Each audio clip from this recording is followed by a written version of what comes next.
한국 유일의 전쟁 군사 전문 독립서점 월앱에 대한 월간 조선 인터뷰 내용을 소개하겠습니다. 서울 용산에는 한국에서 유일한 전쟁 군사 전문 독립서점이 있다. 상호는 월앱, 전쟁을 연구하는 곳이라는 뜻이다. 2024년 1월 개점했다. 책방 주인은 예비역 육군 중령인 천종홍 대표다. 국방부가 있는 지하철 4호선 삼각지역과 신용산역 사이에 있는 월앱은 10여 평쯤 되는 공간에 전쟁사, 군사서적으로 벽을 둘렀다. 이 중에는 책방 주인 월앱 대표가 세계 각지에서 수집한 책도 있다. 곳곳에는 지도가 붙어 있었다. 정기적으로 북토크와 전쟁 연구 모임도 열리는데 전쟁 군사 안보 분야에 관심 있는 이들을 한데 모으는 사랑방 역할을 한다. 천종홍 대표는 1993년 육군 소위로 임관해 2015년 군을 떠났다. 89세쯤 부모님이 사주신 10권짜리 세계 위인 전집 중 첫 번째 칭기즈칸을 읽고는 군인이 되겠다고 마음먹었다. 그는 책만 팔아선 서점을 유지하기 힘들다는 걸 처음부터 알고 시작했다. 이에 대학 출간과 방산업체 기관, 연구까지 수행을 병행하며 번 돈을 월앱 운영에 쏟고 있다. 책은 잘 팔리는지 물어보았다. 개점 1년을 맞아 정산해보니 매출은 1,300만원가량이고 이 중 순수익은 10%쯤 되는데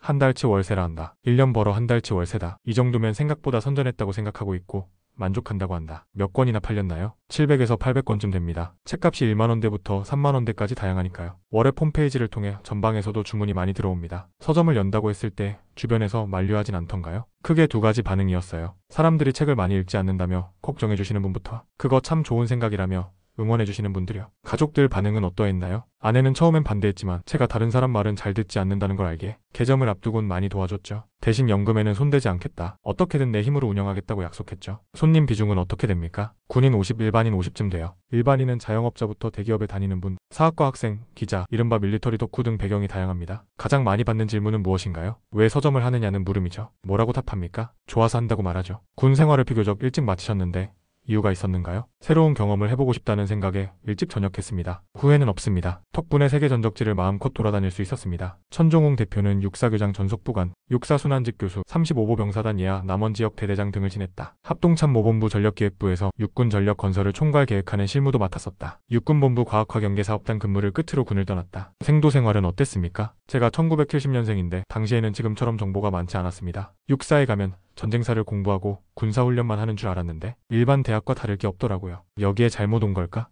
하는 생각이 들 때도 종종 있었죠. 사관생도 시절에도 전쟁사를 좋아했는데 전적지 답사를 갈 때가 가장 좋았어요. 영국 킹스칼리지 런던에서도 공부했던데요. 2019년 석사과정으로 유학을 갔습니다. 초급 장교 시절부터 킹스칼리지 전쟁학과에 꼭 가고 싶었어요. 전쟁군사 서적을 접할 때면 킹스칼리지 전쟁학과가 소개되곤 하거든요. 세계 최초의 전쟁학과이자 전쟁 연구를 독립적인 학문 분야로 확립한 곳이죠. 천 대표는 공학박사무기 책에 학위가 있음에도 자비를 들여 영국으로 갔다. 천 대표가 전공한 분야는 과학기술과 국제안보였다. AI 등 첨단 과학기술이 전쟁에 어떤 영향을 미치는지를 연구한다. 그의 킹스칼리지 석사 논문 주제는 첨단 재래식 무기를 활용한 한국의 북핵 억제 전략이다. 천 대표는 킹스칼리지에서 공부를 마친 뒤 옥스퍼드대 산하연구소인 CCW 방문연구원으로 자리를 옮겼다. CCW는 전쟁의 변화와 이에 따른 전략, 국가운영, 기술의 영향을 학제적으로 연구하는 곳이다. CCW에서 수학한 한국인은 그가 처음이었다. CCW에선 어떤 연구를 했습니까? 킹스칼리지에서 다룬 내용을 더욱 심화했습니다. 당시 우리 정부는 대통령부터 국방부 장관까지 삼축체계로 북핵을 억제할 수 있다고 주장했죠. 외국인 시각으론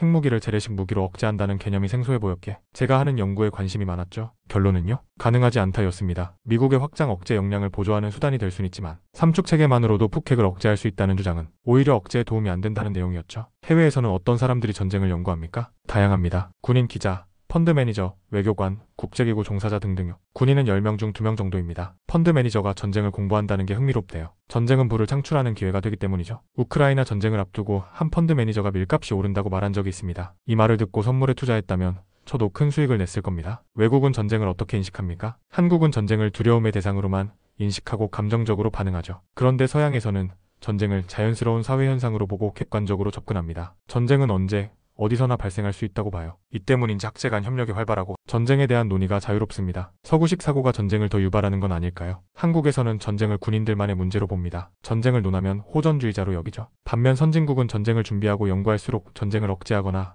예방할 수 있다고 봅니다. 전쟁의 역설이라고 하죠. 이에 전쟁의 기술, 반전쟁 평화의 기술, 패권을 유지하는 기술은 같은 맥락에서 연구됩니다. 질병에 대해 더 잘 알수록 치료 효과가 높아지듯 전쟁도 마찬가지입니다. 영국에서 공부한 뒤 느낀 점이 있다며 선진국이 전쟁을 대하는 시각과 태도를 체험한 뒤로는 한국에서 꼭 서점을 해야겠다는 생각을 굳혔죠. 유학하기 전부터 언젠가는 전쟁군사 서점을 열겠다고 마음속으로 품고는 있었습니다. 해외는 어떻습니까? 곳곳에 전쟁 영웅을 기리는 동상이 서 있어요. 서점만 해도 전쟁군사 관련 서적이 한국과는 비교도 안 될 정도로 많고 다양해요. 전쟁과는 거리가 멀 것 같은 말레이시아, 쿠알라룸푸르의 한 서점에 갔는데 전쟁 군사 서적이 아주 많아서 놀랐던 적이 있습니다. 영국도 마찬가지였습니다. 이런 차이를 보며 한국에서 전쟁 군사 서점을 열어야겠다는 생각이 더욱 확고해졌습니다. 우리나라는 전쟁을 왜 외면할까요? 항상 당하기만 했기에 두렵고 기억도 하기 싫은 거죠. 외침을 겪으면 이를 기록하고 교훈으로 삼아 대비해야 함에도 외면했습니다. 이에 침략당하는 역사가 되풀이됐죠. 월앱을 시작하게 된 또 다른 이유이기도 합니다. 천 대표는 청일 전쟁을 예로 들며 전쟁을 대하는 한국인의 태도를 지적했다. 청일 전쟁을 두고 청나라와 일본이 싸운 전쟁이라고만 생각해요. 저 멀리 랴오둥반도 어디쯤에서 일어난 전쟁인 줄 알죠. 이 전쟁으로 조선군이 해체됐다는 사실도 잘 몰라요. 청일 전쟁은 1894년 경복궁에서 시작됐습니다. 경복궁에서 벌어진 이 전투를 두고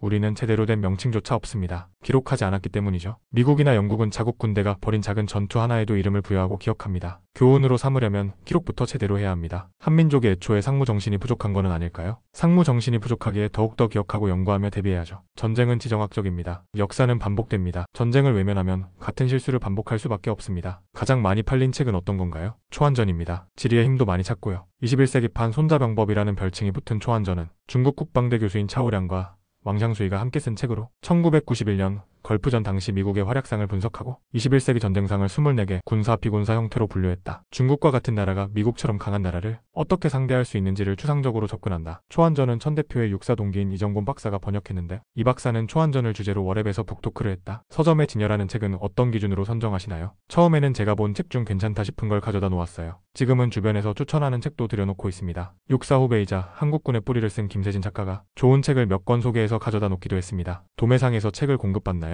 아니요. 제 돈으로 선결제하고 책을 가져옵니다. 일반 서점은 외상 위탁 방식을 쓰는데 전쟁, 군사 서적은 수요와 중간 이윤이 적어서 이 방식이 어려워요. 책이 팔리지 않으면 손해 아닙니까? 제가 읽으면 되니 괜찮습니다. 돈을 벌 생각이었다면 서점을 하지 말았어야죠. 한국 사회에서 전쟁, 군사 문화를 다루는 수준은 어떻습니까? 전문성보다는 흥미 위주로 소비되는 경향이 강합니다. 푸켓부터 전쟁사, 무기체계까지 모두 다루는 안보 전문가가 많은데 해외의 경우 이와 달라요. 킹스 칼리지에서 2차 세계대전사를 공부할 때 담당 교수에게 태평양 전쟁에 대해 묻자 나는 유럽 지역 전문가라 태평양 전쟁은 잘 모른다고 답하더군요. 정말 몰라서가 아니라 한 분야에 집중하는 문화 때문이죠. 군대 규모로만 보면 한국이 영국보다 큽니다. 한데 우리는 오피니언 리더들의 전문성이 부족하죠. 수요는 충분하다고 봅니까? 수요도 공급도 부족하다고 봅니다. 양질의 콘텐츠가 나와야 수요도 함께 늘어나죠. 전쟁은 군인들만의 전유물이 아닙니다. 누구나 관심을 가질 수 있는 또한 가져야만 하는 콘텐츠입니다. 전쟁은 인간의 본성입니까? 아니면 정치사회적 산물일까요? 본성이라고 생각해요. 어린아이들이 좋은 걸 두고 서로 가지려고 싸우잖아요. 좋은 걸 얻기 위해 싸워야 한다고 누가 아이들에게 가르쳐줬을까요? 본능이죠. 전쟁은 무엇입니까? 폭력, 물리력을 사용해 상대방에게 내 의지를 강요하는 행위입니다. 레슬링을 떠올려보세요. 또 다른 의미로는 위선이 커지고 실체가 드러나는 진실을 마주하는 순간이기도 합니다. 전쟁을 치르는 군인은 어떤 존재입니까? 군인의 임무는 적을 죽이는 겁니다. 저는 군인이 평화를 먼저 이야기해선 안 된다고 생각해요. 억제력은 물리력, 폭력을 보유했을 때만 작동하기 때문이죠. 훌륭한 군인은 어떻게 정의할 수 있습니까? 호전적으로 보일 수 있지만 훌륭한 군인은 아군의 피해는 최소화하고 적은 최대한 많이 죽이는 사람입니다. 적을 정확하고 신속하게 많이 제거하는 능력이 있는 자가 이상적인 군인이죠. 전쟁에 대한 본질은 어떻게 학습해야 합니까? 전쟁사를 공부해야죠. 전쟁사는 거대 담론 위주로 다루어집니다. 그리고 개인의 고통은 소외되는 경향이 있습니다. 맞아요. 위인 장군들의 이야기만이 전쟁사 전부는 아니죠. 거시적 관점에서 전략 전술을 다루는 것도 중요하지만 전쟁의 미시적 측면, 개인의 고통과 상처도 분명 살펴봐야 합니다. 천 대표는 제2차 세계대전에 참전한 소련 여성들의 증언을 기록한 전쟁은 여자의 얼굴을 하지 않았다를 추천했다. 전쟁사를 접할 때 주의할 점이 있을까요? 전쟁사도 승자, 기득권의 역사입니다. 미화되거나 부풀려지는 일이 있죠.批判의식을 갖고 권위에 도전하는 방식으로 읽어나갈 필요가 있습니다. 과학기술의 발전이 전쟁의 양상을 바꾸고 있습니다. 수고스럽게 전쟁사를 공부할 필요가 있을까요? 전쟁의 안개라는 표현이 있죠. 전쟁은 본질적으로 불확실합니다. 첨단 기술은 안개를 걷어내기도 하지만 반대로 안개를 더욱 짙게 만들기도 합니다. 예를 들어 인공위성과 드론이 정보를 수집하면 모순관계처럼 재밍 즉 전파 방해 기술은 이를 무력화시키죠. 결국 기술은 전쟁을 구성하는 요소일 뿐 본질을 바꾸지는 못합니다. 최근 등장한 드론, AI 등이 전장을 바꾸고 있다. 일각에선 첨단 기술에 대한 효용이 과장된 것이 아니냐는 지적도 있다. 이에 대해 천종웅 대표는 이렇게 말했다. 드론과 AI는 전쟁의 속도와 정확도를 획기적으로 향상시키고 있습니다. 전통적인 병과와 육해 공군의 경계까지 무너뜨리고 있죠. 최근 우크라이나 전쟁과 이스라엘, 하마스 간에 벌어지는 가자지구 분쟁에서 드론은 정찰 타격교란 임무를 저비용으로 수행하며 신속하게 전황에 대응할 수 있도록 했습니다. AI는 실시간 분석 및 목표식별로 작전 속도와 정확성을 높이고 있습니다. 이 속도와 정확도는 기술이 발전함에 따라 더욱 극대화될 겁니다. 일부에서는 AI 드론 기술의 효용을 과장했다고도 평가하지만 역사적으로 새로운 기술과 무기 체계가 등장할 때마다 과장과 무시는 반복됐습니다. 과거 사례에서 얻을 교훈은 새롭게 등장한 기술을 있는 그대로 객관적으로 바라보며 과대나 과소평가 없이 전장 현실에 맞게 전략적으로 활용해야 한다는 점입니다. 또한 명심할 점은 상대방도 우리처럼 첨단 기술을 활용한다는 사실입니다. 이러한 기술로 우리의 속도와 정확도를 약화하려 할 테니 기술적 우위가 전략적, 작전적, 전술적 우위를 항상 보장한다는 착각에 빠져서는 안 됩니다. 현재 언급되는 AI 기술은 전장에서 실제 어떻게 활용되고 어느 수준까지 발전할 수 있다고 보십니까? 전기가 기계에 생명을 줬다면 AI는 기계와 무기체계의 지능을 부여해 인간의 인지적, 육체적, 정신적 한계를 보완합니다. 현재는 무인 차량 등 개별 무기체계의 자동화와 정밀도 향상에 주로 활용되고 있지만 앞으로는 지휘통제 체계 전반에서 판단 속도와 정확성을 높이며 전장 효율성을 극대화할 전망입니다. 더 나아가 AI는 보통 사람이 인지하기 어려운 수준의 복잡한 정보와 전황 속에서 일부 군사적 천재만이 꿰뚫어 보던 전쟁의 본질을 포착하고 이에 부합하는 전투 행동을 지원할 수 있는 잠재력을 지니고 있습니다. 물론 이러한 기술의 전쟁 활용은 윤리적 논란을 동반하겠지만 역사적으로도 기술을 먼저 전장에 도입한 국가가 우위를 점해왔고 상대방 역시 윤리만을 이유로 뒤처질 수 없습니다. 결국 AI는 전쟁에서도 효용성을 극대화하는 방향으로 진화하며 인지적, 육체적, 정신적 한계를 지닌 인간을 상당 부분 대체하게 될 겁니다. AI가 전쟁의 본질을 알려줄 수 있지 않습니까? AI도 수단에 불과합니다. 중요한 건 전쟁에서 과학기술을 어떻게 활용할지 아는 능력이죠. 군인은 AI를 배우는 것보다 전쟁에 대한 통찰을 갖추는 게 먼저입니다. AI 기술이 필요하다면 AI 전문가와 협업하면 됩니다. 전방에서 소총을 들고 경계 근무를 서는 말단 병사도 전쟁사를 알아야 합니까? 저는 그렇게 생각합니다. 제가 지휘관 시절에도 훈련의 맥락과 목적을 병사들에게 항상 설명했습니다. 이런 사소한 인식이 유사시에 큰 힘이 됩니다. 전쟁사를 알면 자기 임무의 정당성과 중요성을 더 확실히 인식하게 되죠. 일반인도요? 전쟁사는 곧 문명사입니다. 전쟁을 이해하면 인간 본성과 사회를 이해하게 됩니다. 초등학생도 6.25 전쟁사에 대해선 알아야 한다고 생각해요. 이 땅에서 왜 전쟁이 벌어졌고 그 결과가 무엇인지 모르면 대비할 수 없죠. 군사기술 관점에서 시대별로 전쟁의 판도를 바꾼 무기체계를 소개해 주시겠습니까? 새로운 기술과 이를 적용한 무기체계는 단순한 기술 혁신을 넘어 전쟁 수행 방식과 전략, 그리고 군사사회 구조까지 아우르는 전방위적 변화를 이끌어왔습니다. 고대 이집트와 히타이트 등에서 활용된 전차는 말이 끄는 이륜 수레로 속도와 충격력을 바탕으로 보병을 압도했습니다. 빠르게 접근해 타격 후 이탈하는 기동전 방식은 오늘날의 전차와도 본질적으로 유사하며 고대 전쟁에 기동성과 돌파력이라는 새로운 전술 개념을 도입했습니다. 중세 전쟁에서 영국의 장궁은 장거리에서 중무장 기병을 꿰뚫는 강력한 무기로 백년 전쟁에서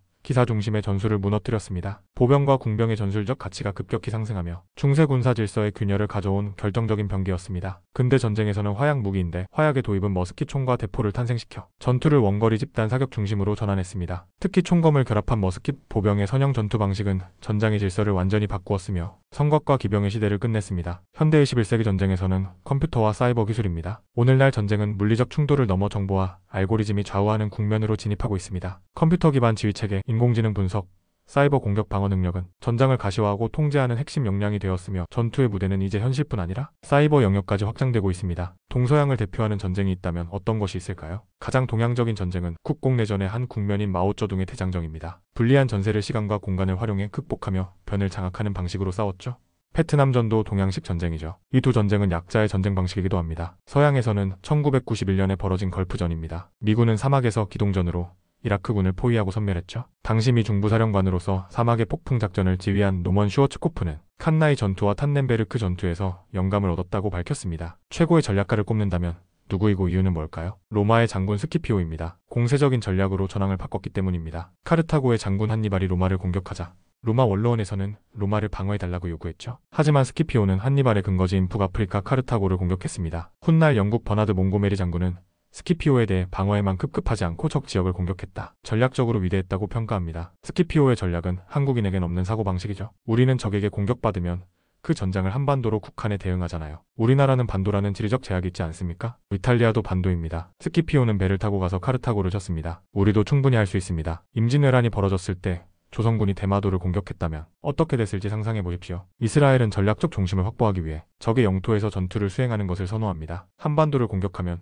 우리 영토가 피해를 당한다는 선례가 없으니 주변국이 한반도를 자주 침략하는 겁니다. 천 대표는 자신이 공부한 전사 중 가장 인상 깊은 사례 3개를 들었다. 첫째, 자마 전투입니다. 로마 장군 스키피오는 이탈리아 반도를 공격한 한니발에게 대응하여 적의 근거지인 카르타고를 공격함으로써 전략적 주도권을 확보했습니다. 당시 로마 원로원은 스키피오에게 자신들이 있는 로마의 방어를 요구했지만 그는 전장을 이탈리아에서 북아프리카로 옮겨버렸고 결국 자마 전투에서 한니발을 꺾으며 전쟁을 종결지었습니다. 이 사례는 이스라엘이나 한국처럼 전략적 중심이 짧은 국가들의 중요한 교훈을 줍니다. 적의 공격을 자신의 땅에서 수동적으로 방어하는 데 그치지 않고 빠르게 전장을 적의 심장부로 확장해 능동적으로 전세를 전환해야 생존할 수 있다는 점입니다. 이는 오늘날의 전쟁에서도 여전히 유효한 전략적 사고입니다. 둘째, 쌍령 전투입니다. 병자호란은 단순한 전투 실패 이상인 전쟁 지도 체계가 구조적으로 무너진 비극적 사례입니다. 청나라 군대가 압록강을 건넌 지 불과 며칠 만에 조선의 수도 한양은 사실상 함락되었고 왕은 남한산성에 고립되었습니다. 이는 제2차 세계대전 당시 독일이 전격전을 통해 프랑스를 무너뜨린 속도보다도 빠른 진격이었으며 수적 우위와 초총을 앞세운 조선군은 청해기병에 완패했습니다. 특히 주목해야 할 것은 한양으로 수도를 옮긴 이후 벌어진 한반도에서의 세 차례 대규모 전쟁인 임진왜란, 병자호란, 6.25 전쟁 모두 적이 공격을 개시한 지 불과 며칠 만에 수도가 마비되고 전쟁지도부가 기능을 상실했다는 점입니다. 이는 단지 지휘체계의 붕괴를 의미하는 것이 아니라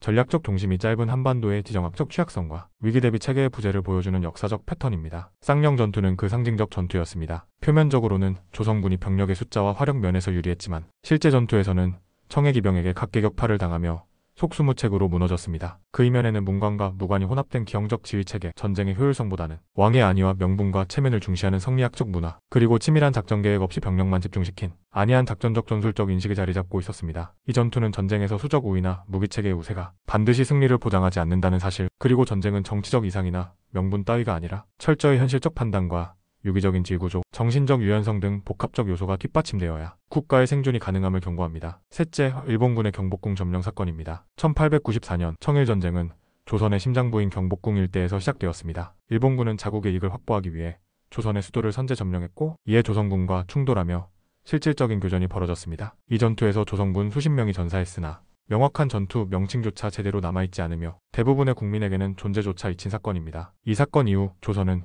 군사적 자주성을 상실하고 군대 없는 나라가 되었습니다. 그 무력화는 일제 식민 지배로 이어지는 결정적 흐름을 만들었습니다. 반면 미국과 영국 등은 자신들의 군대가 벌인 모든 전쟁과 교전 하나하나를 기록하고 명명하며 국가의 기억과 교훈으로 축적합니다. 우리는 역사의 결정적 장면이 벌어진 우리 땅, 우리 수도에서의 참혹한 현실조차 잊고 살아가고 있는 것입니다. 몽골의 일본 원정, 임진왜란, 청일전쟁과 러일전쟁 등 우리는 대륙 세력과 해양 세력 사이에서 반복적으로 전장과 군수물자, 민초들의 자식들을 내어준 비참한 역사를 지녔습니다. 다가오는 미중 패권 경쟁 속에서 또다시 이러한 반복을 하지 않기 위해 우리는 무엇보다도 냉정한 역사 인식과 객관적 분석, 철저한 대비 태세를 갖추어야 합니다. 잘못된 역사는 외면할수록 반복되며 기억하지 않는 역사는 무지로 이어지고 무지는 결국 국가적 재앙으로 돌아옵니다. 120여 년 전 조선의 심장부에 벌어진 이친이 사건은 우리가 당장 해야 할 일이 역사를 기억하고 연구하고 대비하는 것, 그것이 곧 생존의 시작임을 일깨워줍니다. 인상적인 전적지는 어디인가요? 빨치산 유격대 현장이 가장 기억에 남습니다. 최후의 빨치산이 1963년까지 활동했죠. 남자는 공산주의자였고 여자는 남편을 따라 입산했어요. 정순덕은 전쟁이 끝나고도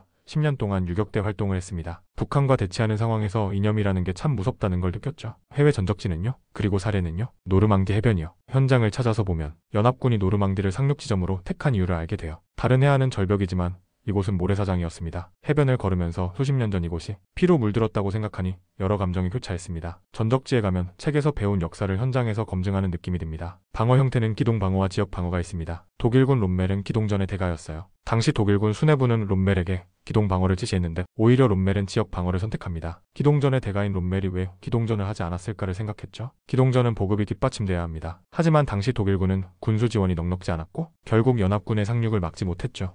더 추천할 만한 곳이 있습니까? 스코틀랜드 하일랜드요. 로마 제국 북쪽 국경이었던 하드리아누스 방벽을 따라가다 보면 당시 로마군이 야만족으로 여기던 북방 부족을 상대로 어떻게 싸웠는지를 상상하게 됩니다. 로마군은 문명을 전파한다는 사명감으로 이 험준한 땅을 정복해 나갔죠. 지금으로부터 2000년 전임에도 군인 복지와 보급 체계가 상당히 체계적이었다는 점이 인상적이었습니다. 지금도 그 흔적이 남아있죠. 어처구니 없는 실수나 우연으로 전황이 뒤바뀐 사례도 많지 않습니까? 일부 존재하지만 많진 않아요. 전쟁에선 언더독이 승리하는 사례가 더 적어요. 전쟁은 실력 있는 사람이 살아남기 때문이에요. 준비하는 자만이 승리할 수 있어요. 전쟁은 진실을 마주하는 순간이기 때문이죠. 올해는 6.25 전쟁 발발 75주년입니다. 6.25 전쟁을 이끈 가장 훌륭한 지휘관 3명을 꼽는다면 누구를 꼽으시겠습니까? 육사단장으로서 춘천대첩을 이끈 김종호 장군, 백선엽 장군, 그리고 국가지도자로서 이승만 대통령이라고 생각합니다. 월앱을 개점하고 기억에 남는 일이 있을까요? 나가시노 전투를 주제로 한 모임이요. 주한일본 대사관 무관이었던 타케다 요에이 대령이 참석해 발표했죠. 타케다 대령의 조상은 나가시노 전투에서 패한 타케다 가스 요리입니다. 패장의 후손이 직접 전투에 대해 이야기했다는 점에서 의미가 있죠. 또 사관생도와 사학과 학생들이 방문한 게 기억에 남아요. 교보문고보다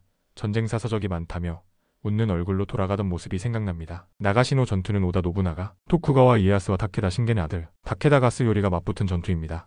종교는 전쟁에, 전쟁은 종교에 어떤 영향을 미칠까요? 종교는 전쟁에 필요한 정당화 논리를 제공합니다. 대표적으로 중세 십자군 전쟁이 있죠. 다른 종교에 대한 살육을 정당화했죠. 2차 세계대전 당시 연합군 아이젠하워 장군은 노르망디 상륙 작전을 앞두고는 십자군 원정이라고 표현하며 정당성을 강조했죠. 일본이 2차 세계대전에서 잔인하게 싸운 이유도 천황을 신으로 받들어 행위를 정당화했기 때문입니다. 이슬람이 벌이는 각종 분쟁의 배경에도 종교가 있지 않습니까? 천종홍 대표는 전쟁은 종교 지형도 바꾼다며 전쟁이 기독교 세계화에 영향을 끼쳤다고 했다. 기독교가 전파된 것도 로마의 이스라엘 공격으로 인한 디아스포라가 일정 부분 영향을 끼쳤을 수 있습니다. 디아스포라가 없었다면 기독교는 유대인들의 종교로만 남았을 가능성이 있죠. 결국 로마의 박해와 정복 전쟁에 기독교 세계화에 기여한 셈이죠. 이슬람은 오스만 제국의 정복 전쟁을 통해 발칸 반도로 확산됐습니다. 이 과정에서 기독교 지역의 이슬람교가 퍼졌고 이후 발칸 지역에서는 종교적 민족적 갈등이 심화했습니다. 이러한 갈등은 20세기 코소보 전쟁 등으로 이어졌습니다. 이상적인 도덕, 정의, 법과 현실적인 생존, 승리 명령이 충돌할 때 전쟁사는 무엇을 택해야 한다고 말합니까? 이런 질문을 많이 받습니다. 딜레마 상황이죠. 전쟁법의 근거에 포로를 다뤘다가 우리 병사가 죽을 수도 있습니다. 이 포로를 죽여야 하는가? 이는 국제법에 어긋나죠. 모범 답안은 없어요. 다만 미리부터 생각하고 고민하는 습관을 길러야 한다고 말합니다. 이번 12.3 비상계엄 당시 우리 군 수뇌부는 어떻게 행동해야 했을까요? 천 대표는 이렇게 말했다. 육군은 국내 정치에 휘말릴 가능성이 있습니다. 영국 사례가 있습니다. 영국에선 해군과 공군을 각각 로열 네이비, 로열 에어포스라고 칭해요. 외적과 싸우는데 초점을 두죠. 하지만 육군은 브리티시 아미라고만 합니다. 그 배경에는 잉글랜드 내전이 있습니다. 내전 당시 우에파가 왕당파에 대항하기 위해 신영군을 창설합니다. 신영군은 1660년 왕정복고 후 해산됐지만 군대가 정치적 도구로 활용될 수 있다는 역사적 교훈을 남겼습니다.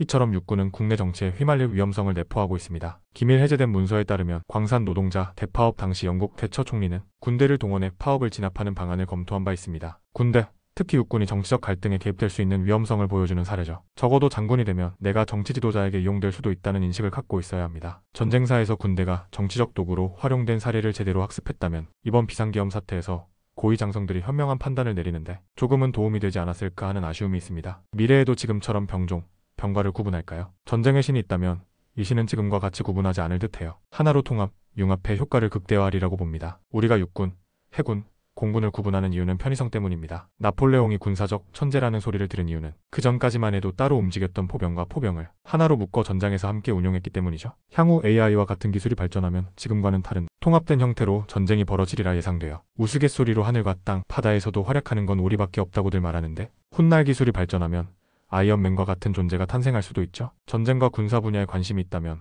꼭 읽어야 할 책이 있을까요? 클라우제비치의 전쟁론, 엘빈 토플러가 쓴 전쟁과 반전쟁, 호머리의 무지의 만용을 추천합니다. 그리고 지휘관을 희망한다면 롬멜의 포병전술, 서경석 장군의 전투 감각도 좋습니다. 장군 또는 장군이 되고자 하는 이가 읽어야 할 책이 있다면요. 민군 관계에 대해 쓴 세뮤얼 헌팅턴의 군인과 국가를 추천합니다. 한국군의 문제점은 무엇입니까? 경계형, 행정형 군대로 변질됐다는 점입니다. 본질적으로 군인은 전투적 사고와 전쟁을 두려워하지 않는 마음을 가져야 합니다. 그러나 지금은 무사한 일주의에 빠져 사고 없는 군대를 지향합니다. 야성이 강한 군인은 일찍부터 거세됩니다. 이러한 환경에서 군 생활이 의미 있을 리 없죠. 해결 방법은 무엇입니까? 군사 혁신이 필요하죠. 어떻게요? 제가 생각하는 혁신은 기존 권위에 자유롭게 질문하는 환경이 마련되는 겁니다. 그런데 아는 게 있어야 질문도 할 거 아닙니까? 이를 위해선 전쟁사를 공부할 수밖에 없습니다. 초급 간부들이 전쟁에 대해 자유롭게 논의하는 문화가 형성된다면 저는 한국군 문제 없다고 자신있게 말할 수 있습니다. 이를 위해선 전쟁사를 공부할 수밖에 없습니다. 문치가 헤게모니 주도권을 지배하는 한국 사회에서 천종홍 대표는 워랩을 전쟁군사 문화를 대중에